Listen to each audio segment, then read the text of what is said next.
and go. So what I'm doing right now is I'm just stirring my apple medley. What I like to do is I take 3 Granny Smith apples and 3 Fuji apples, and I peel them and I dice them really fine, at least 1.5 each, really fine, and then I put them into a pot with 3 cups of water, and I let it go on high for quite a while stirring it. And what that does is that will reduce or take the water out of it, but it'll also give you that nice creamy texture that an apple pie is supposed to have. And then what I do next is I just take the rest of the apples, the other apple and a half of Granny, apple and a half of Fuji, and I just put them into my pie crust, like this.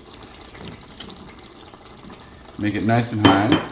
On this one we're going to do a crumble, so what I'll be doing is taking my granola, the spicy HealthybyHeath granola, which is all natural, gluten-free, vegan, all of it, and pouring that over the top once it has cooked in the oven for about, it doesn't need that long to cook, so I go 400 degrees with foil over the top for 10 minutes, sometimes a little bit longer, but then I'll take the foil off, I'll cook it another 5 minutes, and then I'll take it out, and then that's when I put my granola on it.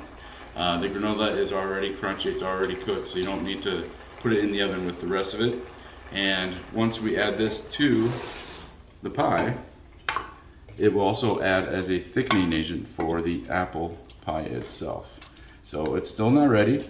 It needs to cook down a little bit longer, but what I will be doing is basically just what you're thinking I'm going to be doing, is just pouring that over the top like that, foil it, put it in the oven for 10 minutes, take the foil off, do another 5 minutes, and that's how you make apple crumble the healthy way. Cheers.